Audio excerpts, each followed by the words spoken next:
Iniciamos mais um Elgue Você, o nosso programa sempre com muita informação e conteúdo com credibilidade, e é maravilhoso estar juntinho de vocês todas as noites, assim de forma gostosa e leve. E hoje o programa está sensacional. Carlos Campelo sempre aí traz energia e motivação para a nossa semana, e hoje ele falou de tudo que eleva e que baixa a nossa autoestima. Dei uma olhadinha. Quando a gente começa a se criticar muito, para a gente evitar algumas coisas, tem outro fator que também baixa a nossa autoestima, que é a permissividade. Estamos iniciando novembro e trouxemos ele mais uma vez em nosso programa, Dr. André Crepaldi, oncologista, que falamos aí sobre o Novembro Azul. E o novembro surgiu realmente, depois desse Outubro Rosa, que se tornou mundialmente conhecido, veio nos anos seguintes esse movimento, surgiu na Austrália e depois foi para o mundo para realmente colocar o homem como um centro aí importante e lembrar da sua saúde. Fique aqui comigo que o Elgue Você está apenas começando.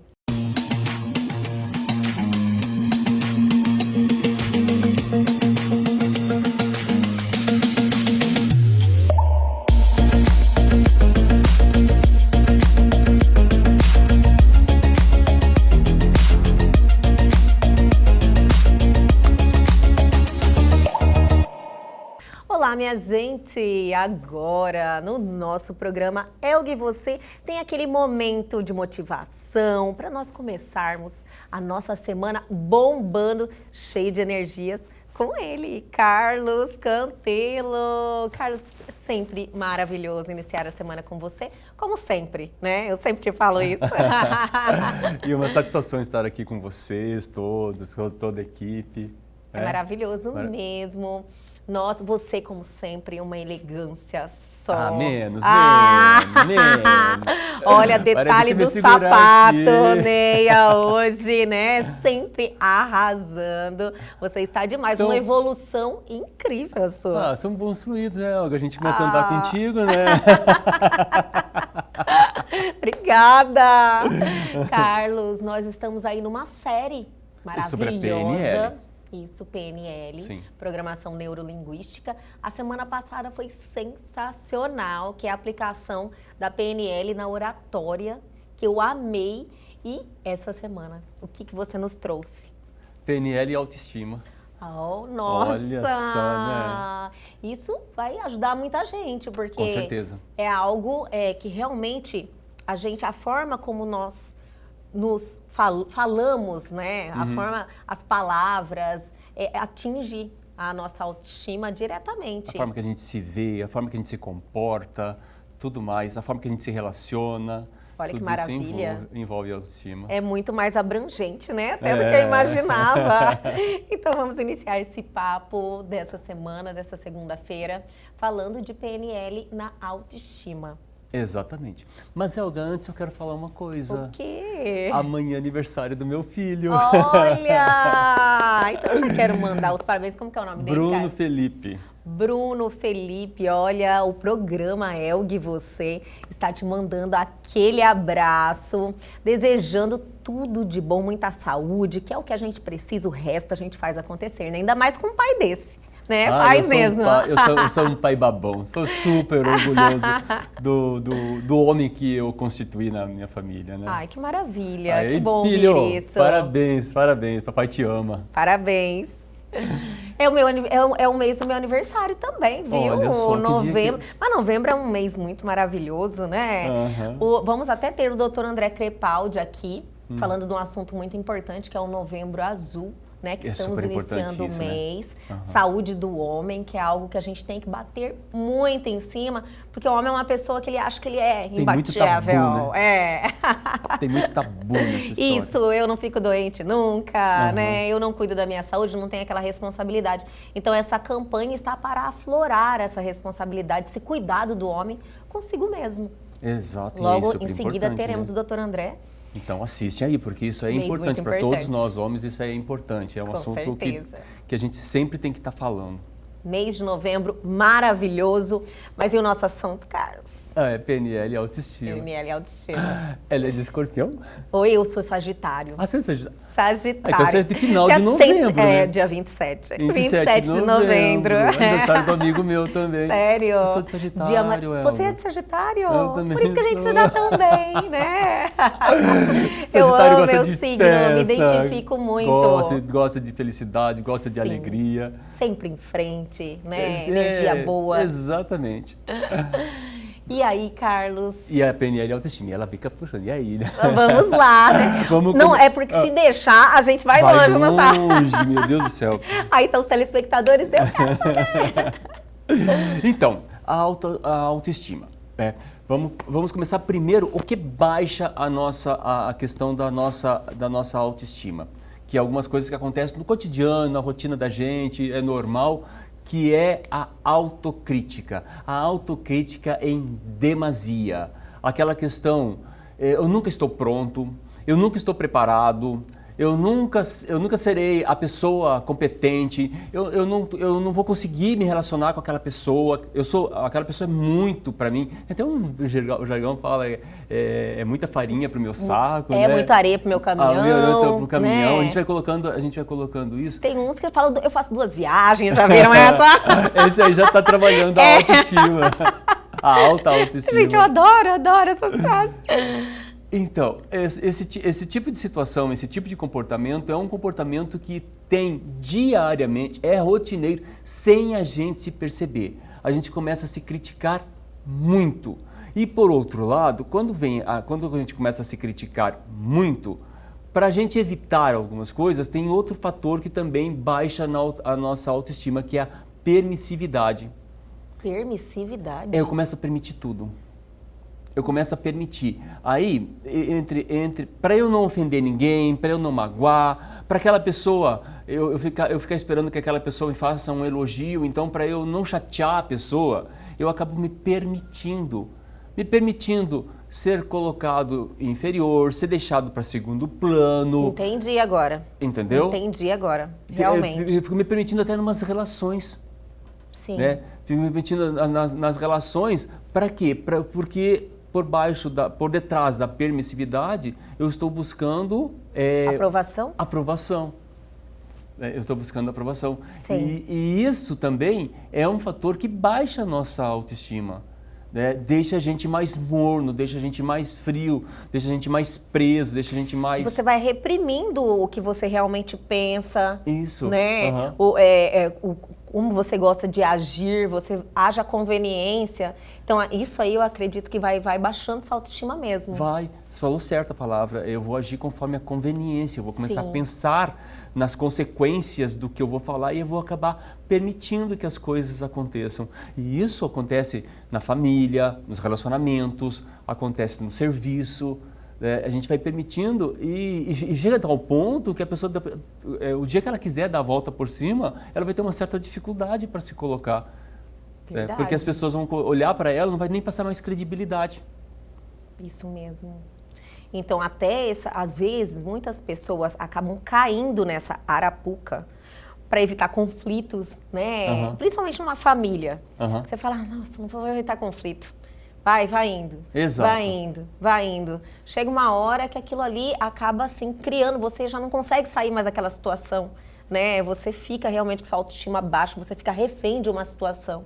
Isso aí acontece muito e é tudo, fica aquele clima ruim em casa, vamos isso. deixando passar, né? E é bom fazer esse alerta para as pessoas que isso aí não é legal, né? Não é legal. Exatamente. Tanto é que a gente está começando nessa parte de falar o que baixa a nossa autoestima, porque no próximo bloco nós vamos falar do que eleva a nossa autoestima. Adoro! Óbvio, né? Então, a partir do momento que eu tenho essa autocrítica, eu me desvalorizar, eu acabar sendo permissivo, eu acabo permitindo que as coisas aconteçam na minha vida. Outra coisa que normalmente acontece e baixa a nossa autoestima é eu me colocar em relacionamentos medíocres.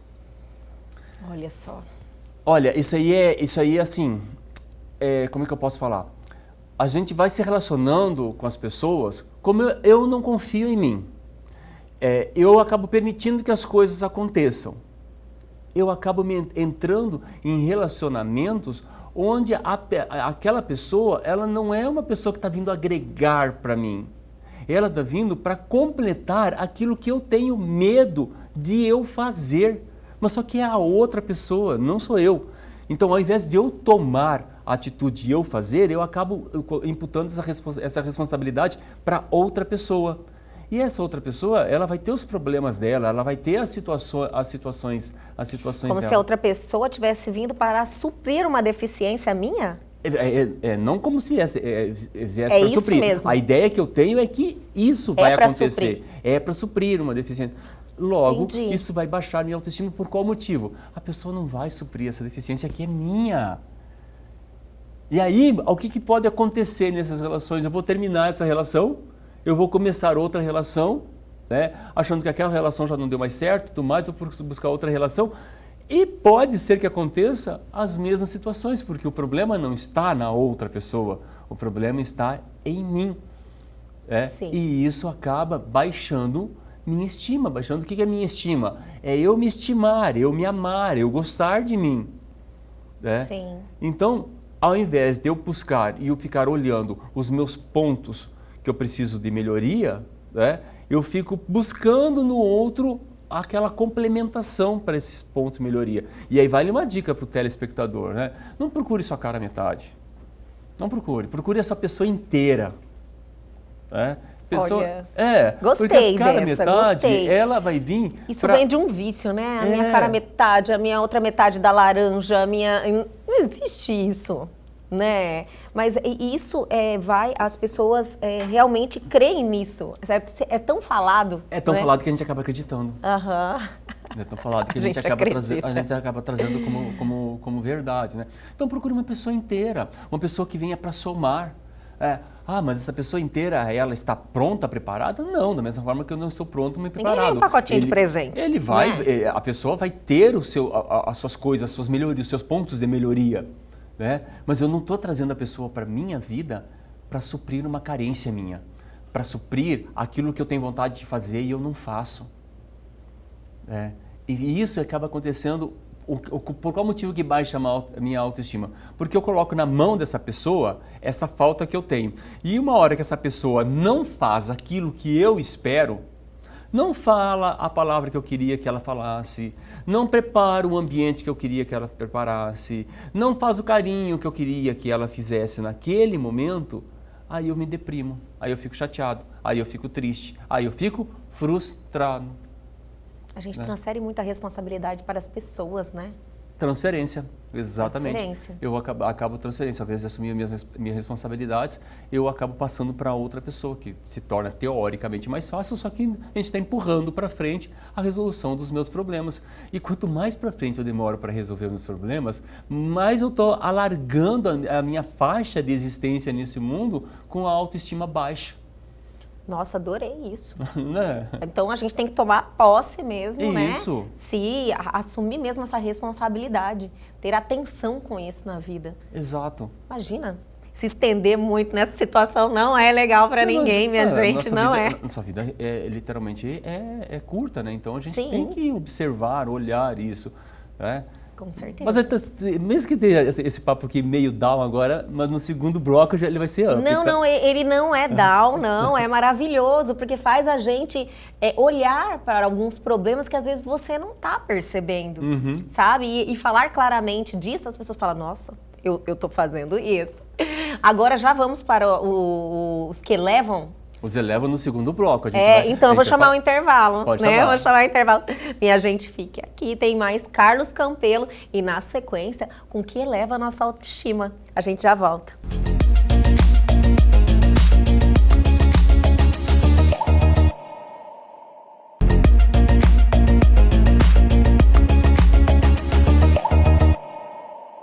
Voltamos nesse bate-papo mais que interessante hoje que o Carlos Campelo nos trouxe, falando aí do que baixa e do que eleva a nossa autoestima. Isso é maravilhoso, iniciar a semana já com todas essas informações, né, Carlos?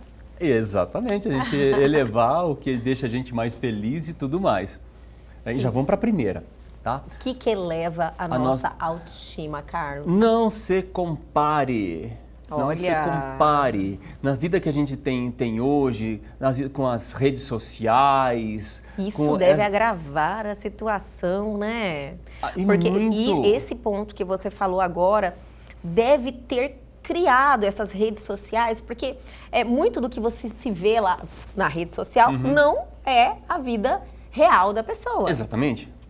Só que a pessoa começa a acreditar, fala, nossa senhora, que acorda desse jeito, ele só vai nesses lugares, ele tá sempre maravilhoso, ela é maravilhosa, mas é maravilhosa. Não é tão assim. Não que nós sagitarianos não sejamos, Ah, tá? não, nós somos sim. Mas tem dia que você acorda meio, né? Fala, ai, meu senhor, né? Não é natural do ser humano. Então, assim, não é só flores todos os dias, como parece. E isso aí deve gerar muito nas pessoas essa comparação. Falar, nossa, minha vida é tão sem graça. Né? Isso deve ter agravado a questão da rede social. A gente até estava conversando semana passada, estava conversando com um médico, amigo meu do Paraná, sobre psicopatia e sociopatia. E a rede social aumentou o nível de sociopatia na sociedade mundial. Porque a sociopatia exige assim, uma postura, um comportamento grandioso, um comportamento para as pessoas admirarem, um comportamento que as pessoas vão admirar e vão ter que curtir. Mas não é a pessoa. Não é. É todo um comportamento que a pessoa acredita que seja. Nossa, então, que assunto interessante. A gente podia abordar isso um dia mais profundamente, né? Porque existem personagens, né? Na Sim. rede social. Muitos personagens, pessoas que realmente, elas vivem aquele personagem o dia inteiro. Não é ela. Você tá entendendo? E com muitas poucas pessoas ela pode ser ela. Isso aí gera um problema para a própria pessoa. Sim. Uma perda de identidade. Ela não sabe nem quem ela é, o momento que ela está falando a verdade, que ela está atuando, que ela não está sendo. Ela fica sendo refém daquilo mesmo. Aí, eu vejo isso acontecer meio que diariamente. Eu tenho um convívio com pessoas assim. E eu acho assim, eu não tinha ainda conversado com você sobre isso, mas eu acho que é um assunto importante também pra gente. Já vamos colocar na agenda, Carlos. Na agenda. Então, não se compare. Não se compare com ninguém. Até porque a gente não sabe as experiências, as vivências que aquela pessoa teve para ser aquilo que ela é naquele momento. A gente não sabe quantos calçados apertados aquela pessoa teve que passar para chegar naquele estágio que ela está na vida. Sim. Né? Ou quantos dissabores ela teve para chegar naquela situação que pode ser boa ou pode não ser naquele momento. Não se compare com ninguém. É a primeira dica para a gente elevar a autoestima. Maravilhosa. Maravilhosa. Gostou? Ixi, adorei. É uma libertação, cada um tem seu brilho próprio. Exato. Né? A sua vida Verdade. tem seus pontos fortes, né? Você tem que saber identificar os seus. Exato. E a segunda? Assim, qual que é? A segunda Qual que é a segunda? segunda? Se compare. Ai, agora você vai ter que me explicar. Acontece Agora com todo mundo você quando vai eu falo ter que me isso. explicar. A pessoa fica assim, ó. Ué, como assim? não se Você falou de se compare, se se compare, se compare. compare. Traduz aí pra mim, por favor. Se compare contigo mesmo. Não. Se compare com o que você foi ontem. Se compare com o que você foi mês passado. Veja o que você pode melhorar. Né? Entendi. Isso eleva a autoestima. Por qual motivo? Porque eu consigo ver quem eu era e como eu sou e o quanto que eu cresci. Quantas maturidades eu acabei desenvolvendo. Verdade. Ou eu ainda preciso desenvolver. Né? E aí Sim. eu estou no caminho. Então a segunda dica, se tiver que se comparar com alguém, se compare contigo mesmo. Isso faz muito sentido. Isso daí, a rede social já colabora. Uhum. Porque você vai olhando seus vídeos e fotos de antigo. Já fez isso, Carlos? Já. Já fez isso? Já. Eu já. Eu estava vendo meus lives Eu de já um ano fiz. atrás. Ali, meu Deus do céu, graças A a live Deus. deve ser algo que te mostra com mais clareza isso, né? Muito aberto, assim. Muito aberto. Demais, você se vê. Então, assim, quando eu faço esse exercício, eu falo, meu Deus, muito obrigada. Mas a questão não só fisicamente, não é isso. É que eu acredito que a atenção, quando você volta a atenção para você e você tá em busca de melhoras, se amando, né? Querendo ser uma pessoa melhor fisicamente, que também a gente tem que querer ser melhor, gente. Não, isso daí não é um absurdo. O exagero seria, né? Um culto por você seria tudo que é exagerado faz mal. Mas você querer se cuidar e evoluir também, isso aí não tem erro, você vai melhorando mesmo. Você vai evoluindo, vai melhorando. E quando você olha atrás, você fala, meu Deus, eu sou outra pessoa, eu melhorei demais. Mas é Deus, tão né? bom. Com certeza, é A libertador. sensação é tão boa. E eleva a autoestima. Eleva a autoestima. Exato. Então, se tiver que fazer essa comparação, faça com você mesmo. Olha as tuas redes sociais ou coisa parecida. Aí você vai falar assim, mas no passado eu estava melhor.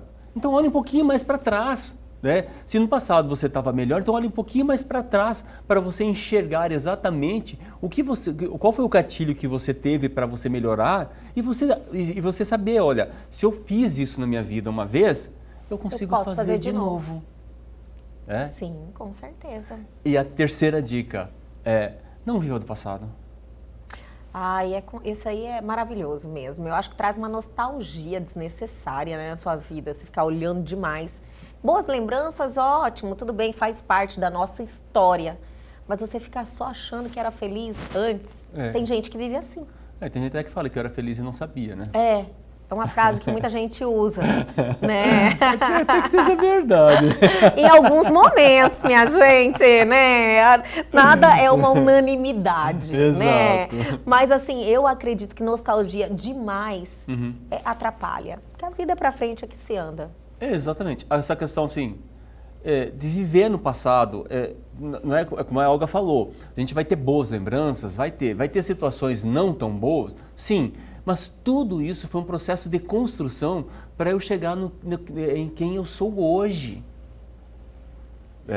Então, eu sou hoje fruto das minhas experiências, das minhas observações que eu fiz na vida.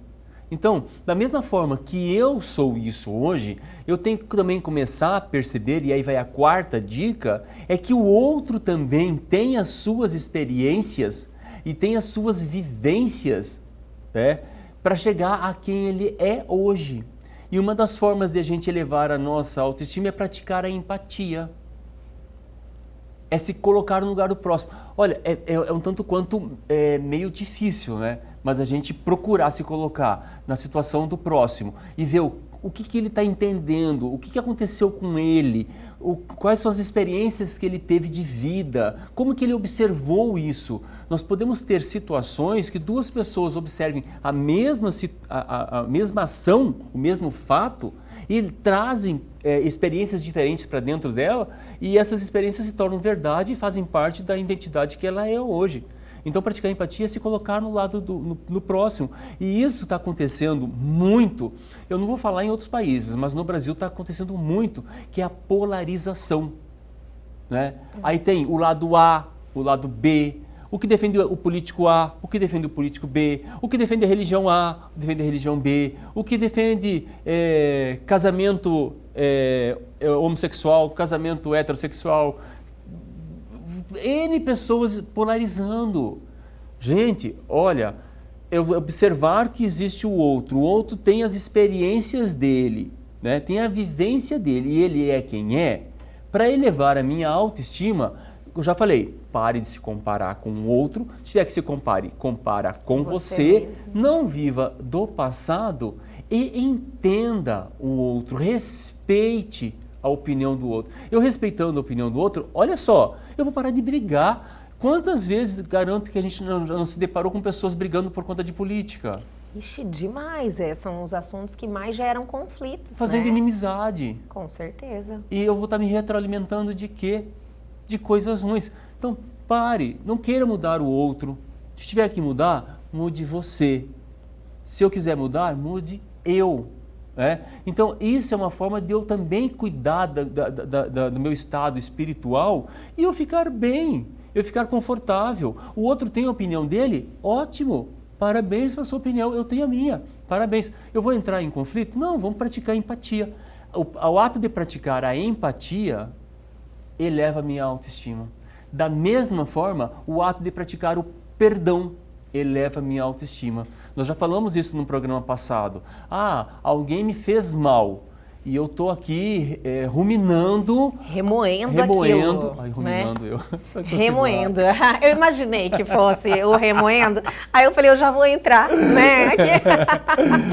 Remoendo aquilo lá. E você fica ali vivendo aquilo, aquela situação, né, que não te faz bem. Aí o que eu tenho que fazer para me libertar disso? É eu pedir perdão para a pessoa.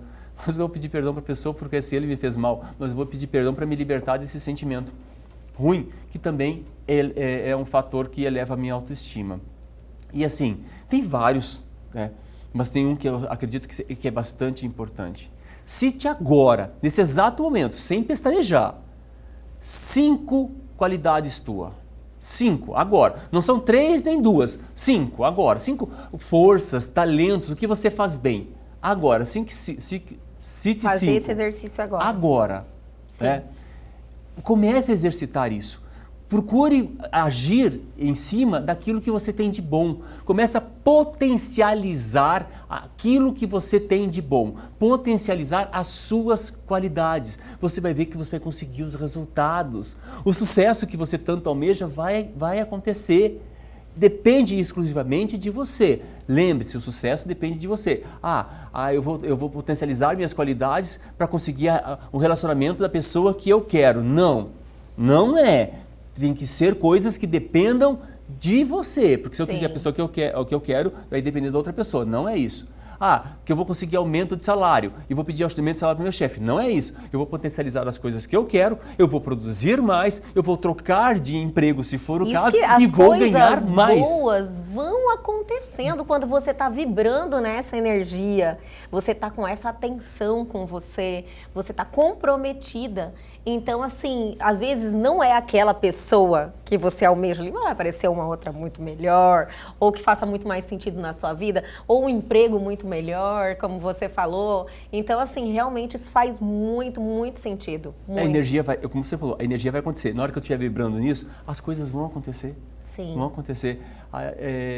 A questão é saber exatamente essas dicas. Aí eu vou pedir até para a produção aqui colocar o meu site aqui embaixo, Sim. porque lá tem uma ferramenta que é gratuita, algo que você pode fazer assim, você pode elencar as suas 5 principais forças. Olha que maravilha. É até assim, você pode fazer na minha ferramenta lá, você consegue as suas 5 principais forças, porque se você não conseguir falar assim, quais são as suas 5 principais forças, por exemplo, a minha, comunicação, estratégia, positividade, está muito em mim. E quando eu uso disso para eu conquistar as coisas, para eu realizar as coisas, eu consigo até influenciar pessoas. Com certeza. Porque as pessoas sabem, quando vão enxergar isso em mim, elas começam a perceber que é uma verdade minha, que eu sei do que eu estou falando e eu transmito para as pessoas credibilidade.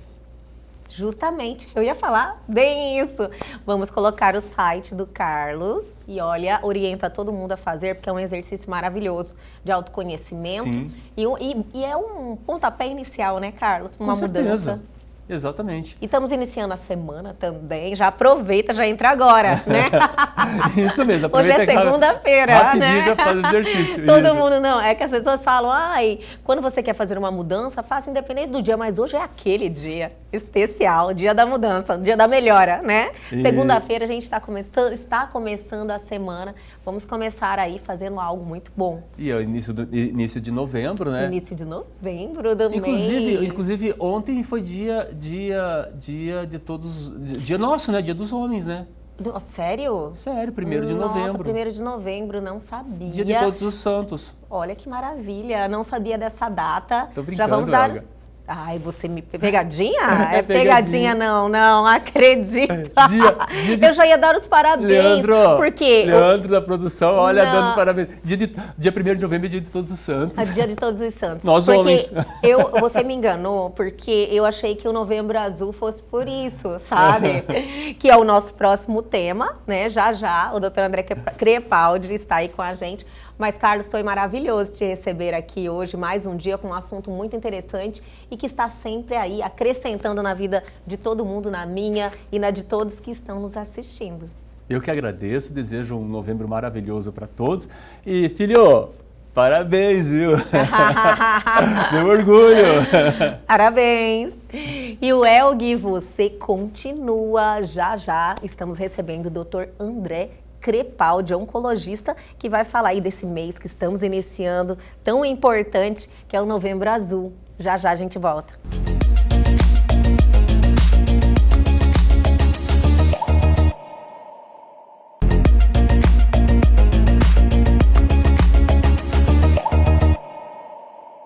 Voltei, mas antes de darmos continuidade ao nosso programa, que está assim delicioso e cheio de informação, eu quero fazer um convite para vocês. Está rolando um super sorteio no Instagram do nosso programa Elgue Você, ó, está aí na sua tela. Minha gente, um sorteio que vai transformar a sua vida, o seu visual e o seu interior também. Lá vai ter consultoria com coach, consultoria de imagem, visagismo, que é corte, mudança de cor de cabelo, looks maravilhosos, personal shopper. É só entrar lá, dar uma olhadinha e participar muito no Instagram do Elgue Você. Participe muito, que quanto mais você participar, mais chance tem de ganhar.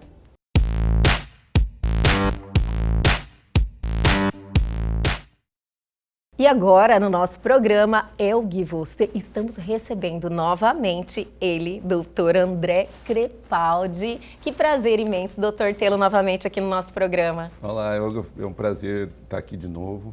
Sempre a gente busca trazer coisas importantes, diferentes e informativas, Ainda mais né? no segmento do senhor, né, doutor? Exatamente. Nossa, que é muito importante nós estarmos aí sempre com esse bate-papo, trazendo informação e antecipando alguns problemas que pode fazer parte da vida de muita gente, infelizmente, né? Exato. Mas o doutor está aqui hoje, que está iniciando aí um mês muito importante, né? Estamos iniciando novembro e tem a campanha do Novembro Azul, que hoje iniciou, como eu estava falando com o senhor há um tempo atrás, falando de câncer de próstata, que ainda é, nos índices, o câncer que mais mata no caso do homem. Mas hoje, no Novembro Azul, se fala muito de saúde do homem, tipo, como um todo, né, doutor? É isso? É isso mesmo. O próstata realmente é o tumor mais incidente no homem, mais de 60 mil casos no Brasil. Nossa, é muito alto. É muito alto. E o novembro surgiu realmente, depois desse Outubro Rosa, que se tornou mundialmente conhecido, veio nos anos seguintes esse movimento, surgiu na Austrália e depois foi para o mundo para realmente colocar o homem como um centro aí importante e lembrar da sua saúde. Sim.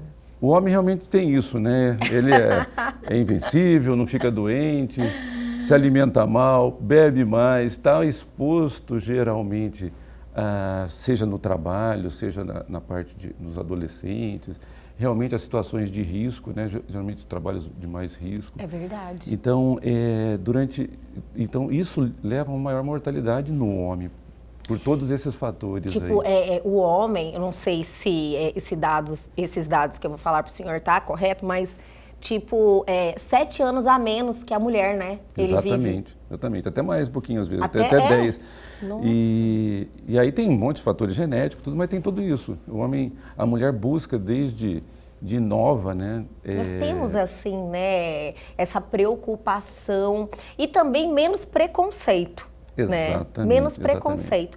Tipo, a taxa de mortalidade do câncer de próstata está muito os homens não vão atrás, né? Não faz o exame, porque a porcentagem, chance de cura de um câncer desse é 90%, 95%, doutor? Exatamente. Em alguns casos chega a 100%. Olha só. Tem uma situação em oncologia que é a mortalidade.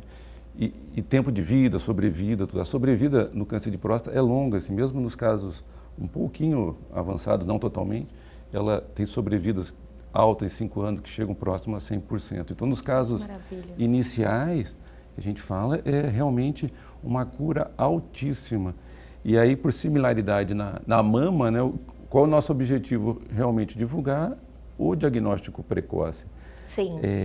Porque aí é que está o nosso maior chance de cura. Aliado, né? Exatamente. Tipo, por isso que essas campanhas, como nós saímos agora do Outubro Rosa, que também as mulheres aí pecam em não ir atrás, né, para fazer certinho, o autoexame, ter uma regularidade, visitando seu ginecologista, fazendo as que já estão em idade, a mamografia, né? Mas essas campanhas criam essa conscientização, tá chamando a atenção o tempo todo, tá na televisão lá o tempo todo, né? Exatamente. Tem as propagandas que falam, incentivam as outras pessoas também a chamar a atenção. E aí, você já fez? Você já foi?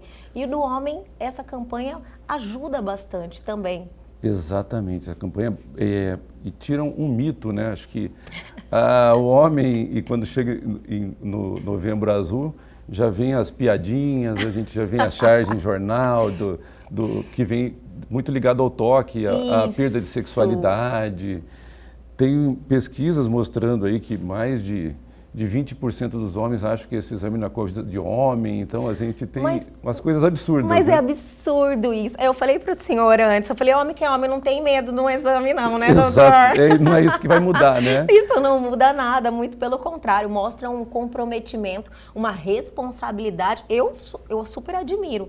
O exame é obrigatório, não é realmente recomendado acima dos 50, e para quem tem um histórico na família, aos 40, é isso? Exato, às vezes 40, 45. Hoje em dia, isso está se tornando ainda mais confuso. Assim, antes era fácil essas recomendações. Hoje, para você ter uma ideia, em termos de saúde pública, mudou um pouco nesse sentido, porque saiu algumas recomendações americanas, europeias, de algumas sociedades, e do Instituto Nacional do Câncer no Brasil, que é quem faz as regras de saúde pública com relação ao câncer, colocando para que não se faça alguns desses testes. Por quê? Porque, em termos de saúde pública, o que acontece é que alguns trabalhos mostravam que não alterava a mortalidade nisso aí, e nesse sentido, você teria que fazer muitos exames para fazer um diagnóstico daquilo ali. Passando para o lado individual, hoje a Sociedade do Brasil de Urologia recomenda que seja individualizado, ou seja, o homem com 50 anos deve sim procurar um urologista, conversar e discutir sobre essa situação que a gente está falando. Isso, o nome técnico chama screening, né, de buscar diagnóstico precoce nesse homem a partir dessa idade. E aí o urologista, geralmente, é quem discute isso com o paciente, de que vamos fazer esse screening. Por quê? Porque quando você detecta, tinha um professor que falava que o tumor ele vai desde de um gatinho até uma onça, um leão lá. Sim. Então, o que acontece é que muitas vezes o câncer de próstata tem essa característica de conviver com o homem e muitas vezes não necessitar de tratamento. Parece estranho. Sério, doutor? Nossa, que impressionante. Parece estranho, mas assim, isso existe em câncer, é uma vigilância que chama, porque quando você faz um diagnóstico, vai lá e tira um pedacinho e analisa, aquilo lá, dependendo da característica, você sabe se vai crescer muito rápido ou não, de um modo geral. Às vezes isso não é matemático, Sim. mas algumas vezes, se você gera a partir daí todo o tratamento em cima disso, você pode às vezes levar consequências do tratamento e não da doença. Então, assim, hoje a gente sabe que na faixa de 50 anos, 10% aí das pessoas vão ter câncer de próstata. Quando você sobe para 70 anos, em torno de 30% aí tem esse diagnóstico, aumenta bastante. Sim. E 1 em cada 6 homens vão ter câncer de próstata durante a vida. Então, realmente é muito grande o número de pessoas. Isso é muito grande. E aí você tem que realmente pesar, e aí você precisa do especialista, dessa discussão, para justamente não ter um sobretratamento sobre determinadas doenças. Mas aí o homem, para isso, precisa o quê? Buscar ajuda. Isso que Ele precisa estar com atenção e também tem a prevenção, né, doutor? Exatamente. Tem que ter uma vida saudável, ter hábitos saudáveis, se alimentar bem, fazer atividade física, tudo isso também influencia para uma redução dessa porcentagem, né? Muito, muito. São as coisas que a gente consegue controlar, né? Então, a obesidade aumenta, já se sabe bastante. Obesidade sempre, né, doutor? Todos os tipos de câncer, todo tipo de doença, todas. Então, a obesidade é uma delas, a alimentação. Com a próstata, tem muito de alimentação gordurosa, que aumenta o risco de câncer de próstata. Sério? E Tá aí a gordura fazendo mal também, né? Aquela picanha com a gordurinha tem que cortar. Tem que cortar, exatamente. De vez em quando, obviamente... É tudo que é exagerado, né, doutor? Não pode, a vida é equilíbrio, exatamente. Né? Você tem que viver no equilíbrio. Não que você vai viver aquela vida, quem gosta daquela picanha com a gordurinha, comer uma vez no mês, né? Uma coisa assim, agora todo dia, não dá, né, doutor? Não dá, realmente aumenta várias doenças. Doença do coração, então, bastante. Não só o câncer, né? E o que você falou, atividade física. Sabe, hoje 3 horas de atividade física aí na semana, que não é tanto. 3 horinhas. Já reduz em muito o risco de câncer. Nossa, só pelo câncer já era, né, bom. Agora legal. Tem tantos outros benefícios de você ter uma vida ativa, não sedentária. Exatamente. Né? Exatamente. Até o poder dar uma escorregadinha no comer, não levantar muito peso na balança, né? É isso aí. Então, é esse tipo de prevenção também, eu acho que a campanha do Novembro Azul ajuda a trazer essa conscientização das pessoas a olhar e terem hábitos mais saudáveis e evitar muitos problemas. Exatamente. A prevenção hoje realmente é o primordial mesmo, porque a gente faz esses diagnósticos, a gente está falando de câncer, mas tem as doenças cardíacas, essas outras que a gente está comentando, né? Diabetes, doença articular, com a obesidade leva... É verdade, né? Por causa do sobrepeso. Do sobrepeso. Joelho ele sobrecarrega mesmo as articulações, né? Exatamente. Então, assim, tem que ter esses cuidados que o brasileiro hoje está vivendo mais. A expectativa de vida foi de 60 para 73, 4 anos e a tendência é aumentar. E a gente tem que controlar o nosso organismo aí para que chegue lá na frente. Lógico. E realmente bem, né? Só que essas preocupações hoje em dia, inclusive essas orientações que a gente está aqui sempre passando em relação a hábitos, em relação à atividade física, é que está aí postergando mais esse tempo de vida, né? Com certeza. É isso e mais os avanços aí em todas as áreas da medicina, levou... Quero que chegue a 100 logo, doutor. Já tem muita gente vivendo 100, né? Já tem, né? Hoje já não é uma coisa assim absurda. Tem gente com 100 que venceu o Covid, né? Teve várias pessoas que falaram, meu Deus do céu, que maravilha, que notícia boa, né? E tem, falando em 100, tem alguns trabalhos mostrando que aos 100 anos, quase 100% vai ter câncer de próstata. Jura, muitas doutor? vezes, o que acontece é exatamente isso que eu estava te falando, que o câncer está lá convivendo e a pessoa muitas vezes nem sabe que tem. Isso, porque são crescimentos lentos daquela próstata. É silencioso, a pessoa não sabe, fica convivendo com aquilo. Exatamente. Entendi. E para quem não sabe, né, a próstata é um órgão masculino, fica embaixo da bexiga e que é pequeno, o tamanho de uma noz, tudo, e a forma de uma maçã, mais ou menos, ali, e que a função principal é produzir líquido que vai junto com esperma ali, para realmente, com sêmen, para fazer esse controle. Então, com o envelhecimento, habitualmente, ela tem uma tendência a crescer, é chamado hipertrofia da próstata, né? E esse crescimento muitas vezes causa problemas ali, e nem todo crescimento de próstata é câncer, a maioria é crescimento benigno e que acaba obstruindo um pouquinho a passagem de urina.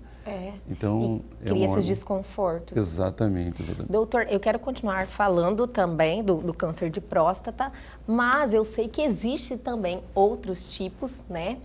Que, como o colo do reto que fala? É colo retal, né? Retal, de pulmão, que também aí tem índices altos também ocorrendo no homem. O próprio câncer de pênis, né? Que também, eu quero falar muito sobre isso, que deve ser o terror. Exatamente. Né, doutor? Mas eu vou chamar o intervalo, mas a gente já volta com mais de Dr. André Crepaldi.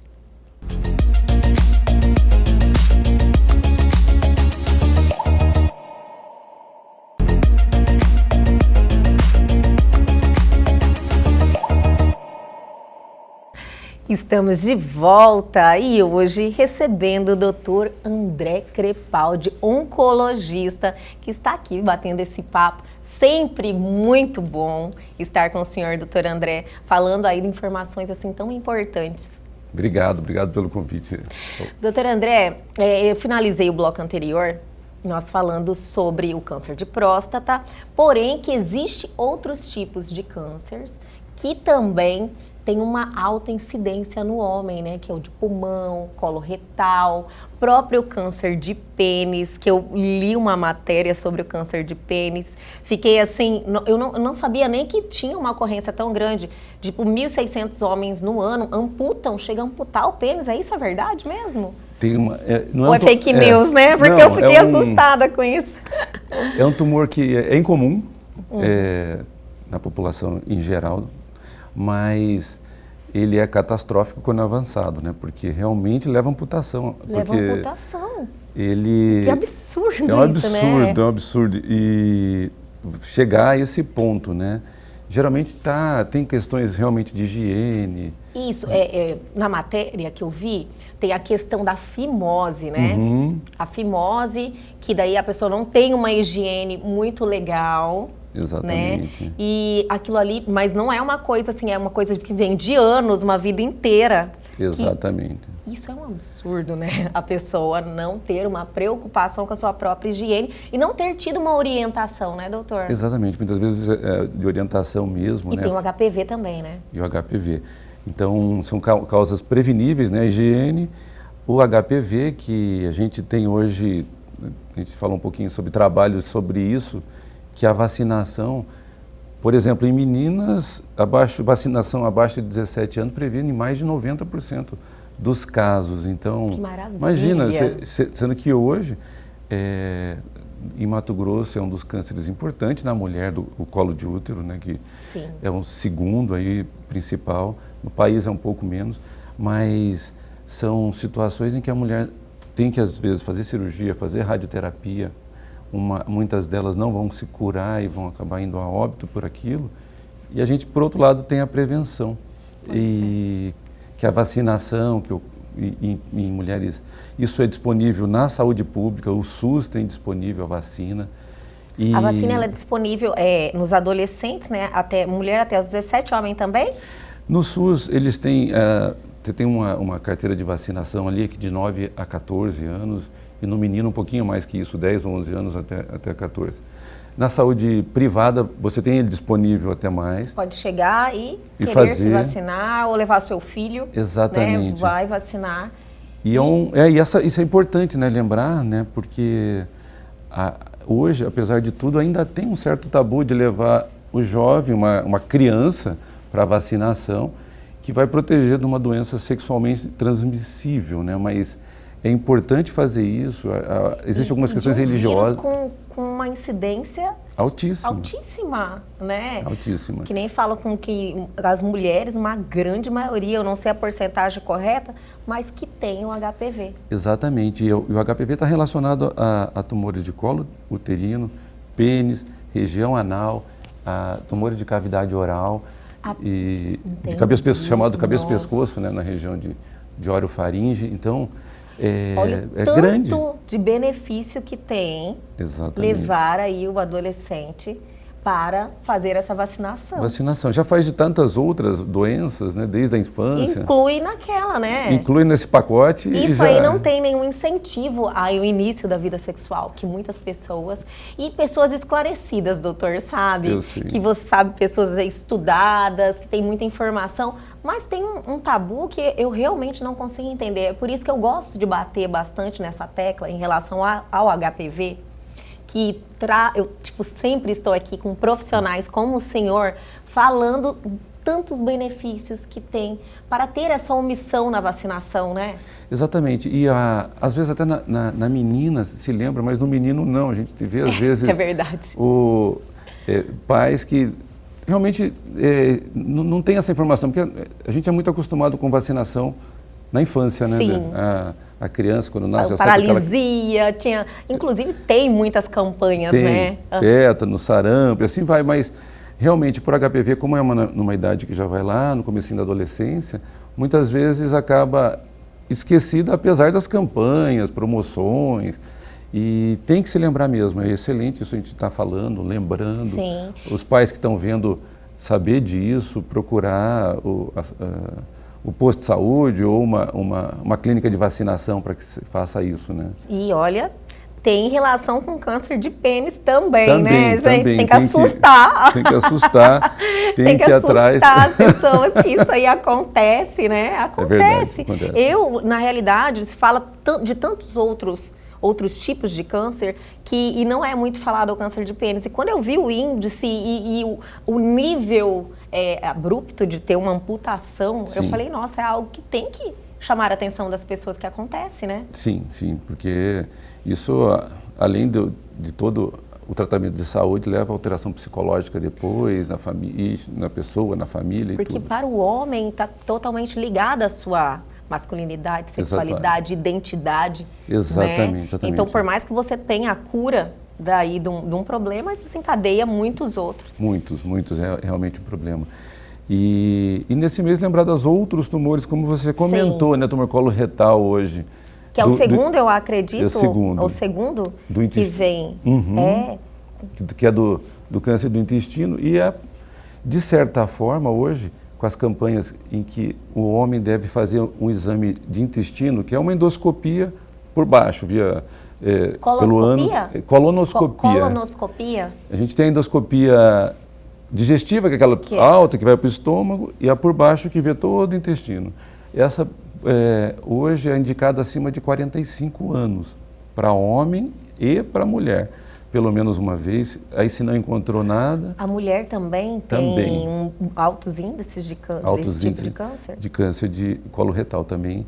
Ela hoje é um dos principais, na maioria das vezes é a segunda maior incidência. Então, em relação ao diagnóstico, eu recebi o Dr. Roberto Barreto aqui. É um ótimo endoscopista. Ele me falou, inclusive, que agora tem umas técnicas muito modernas de diagnóstico, que é uma pílula que toma, ela vai fotografando todo o canal, né? Ela vai percorrendo e que você antes não tinha... uma porcentagem enorme do intestino, de todo o canal, você não conseguia ver, né, doutor? Exatamente, ele é um dos poucos que fazem esse tipo de exame, e é uma filmagem do intestino, ele vai fotografando inteiro, em situações em que a gente não conseguia descobrir de onde tinha sangramento, tumores. E a colonoscopia é importante porque a grande maioria dos tumores vem de uma verruguinha ali, chamado pólipo.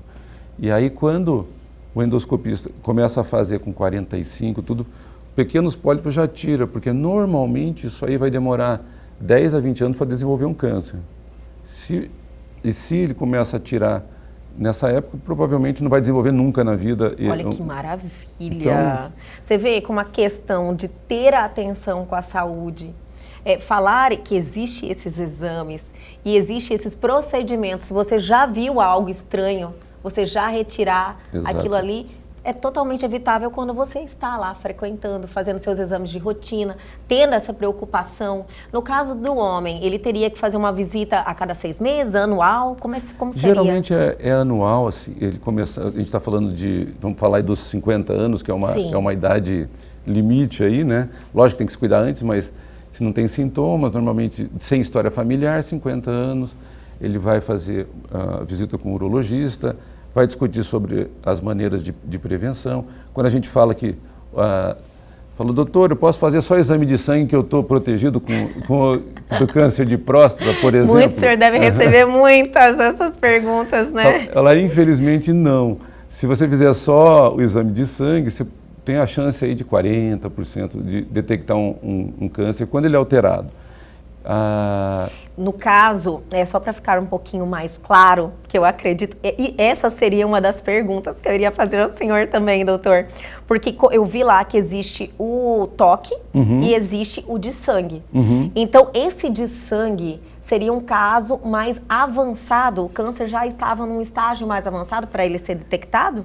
Ou não necessariamente? Não necessariamente, mas geralmente ele está mais alto nos casos mais avançados.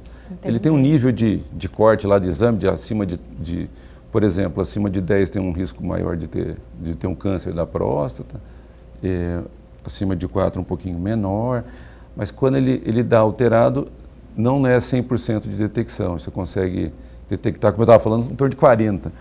E o toque, ele também não detecta todos os casos, ele tem uma capacidade aí de diagnosticar em torno de 25% dos casos. Então, juntando os dois, você não vai ter 100%, você vai ter casos em que vai demorar para ser diagnosticado mesmo e vai ser diagnosticado um pouco mais avançado.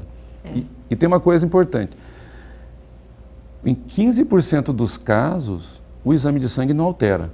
Então, o paciente tem câncer de próstata, já diagnosticado, algumas vezes avançado, e não altera, ou seja, vai precisar do toque mesmo. Então, de qualquer forma, né, doutor?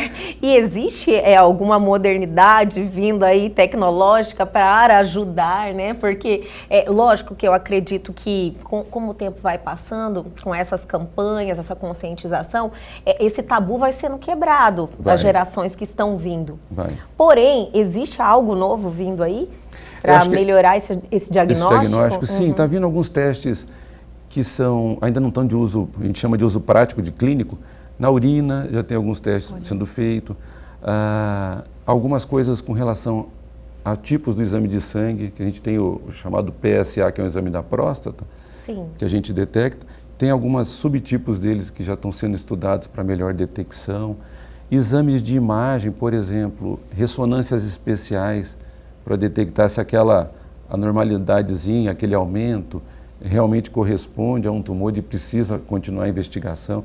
Então tem uma série de coisas sendo buscadas para... Que bom, né? Para ajudar. Para ajudar. Para essa geração ainda que ainda não está, né? Eu prefiro não saber, né? Exatamente. Do que ir lá fazer o exame. Doutora, a última vez que o senhor esteve aqui com a gente, estávamos assim na crise da pandemia. O senhor lembra, né, do Covid, então estava assim todo mundo aterrorizado, infelizmente muitas mortes, e o senhor me disse que as pessoas não iam mais fazer os exames e que o senhor tinha uma preocupação de vir muitos casos que não foram detectados passando esse período. Como é que estamos em relação a isso hoje? Eu acho que melhorou um pouquinho, diminuiu um pouquinho, assim, as pessoas estão tendo mais orientação, perdendo um pouco de medo. Nós ainda estamos na pandemia, né? Estamos vendo alguns lugares voltando a fechar fronteiras aí de países, mas eu acho que as pessoas tomaram um pouquinho de consciência com esse movimento realmente, de não esperar para ter um diagnóstico tardio e não ter o Covid, mas ter outra doença, né? Com certeza. Então as pessoas voltaram a perder aquele medo, porque o fica em casa foi para tudo, né, doutor? Foi para tudo. Teve pessoas que infartaram em casa e faleceram porque com medo de ir no pronto atendimento. O senhor atende no Hospital do Câncer também, né? Também. Lá o movimento, como é que tá? Voltou a aumentar, teve realmente... Hoje é uma dificuldade no hospital, né? Porque você convive com a doença e convive com o Covid, muitas vezes. Num hospital de câncer isso é mais problemático ainda, porque a gente precisa tentar dar segurança para o paciente que está lá dentro e quem interna não ter o Covid. E que às vezes hoje, apesar dos testes, você faz teste antes, dá tudo negativo, mas muitas vezes depois que interna é diagnosticado. Então, diminuiu realmente as cirurgias, os tratamentos, mas isso está realmente no movimento ascendente com relação ao começo do ano. Ai, que bom. Porque tinha aquele medo ter um colapso depois, né? Exatamente. O sistema com muitos diagnósticos. Então, pelo menos está voltando um pouco à normalidade e evitaria, né, um pós-pandemia aí com esses problemas. Sim, espero que sim. Espero que realmente que continue melhorando, continue. Mas acho que está no caminho mesmo de desmistificar isso. Amém, Senhor, né? Doutor, o senhor tem um espaço maravilhoso lá, que da próxima vez eu quero bater um papo com o senhor lá na sua clínica, que eu visitei, e o ambiente que você me traz nem é um ambiente assim de pessoas que estão enfrentando um problema sério. Você realmente se sente muito bem lá, tranquilo, e eu acredito que é isso que o senhor passa para os seus pacientes. Da próxima vez eu gostaria muito de visitar o senhor lá. Vai ser um prazer. Vamos estar aguardando, vamos combinar, sim. Com certeza. Doutor, muito obrigada por estar aqui com a gente. O senhor não vai fazer falta aqui no nosso programa, sempre trazendo informação e quebrando, né, esse tabu que é falar sobre câncer. Obrigado, Elga. Vamos sim estar presente aqui.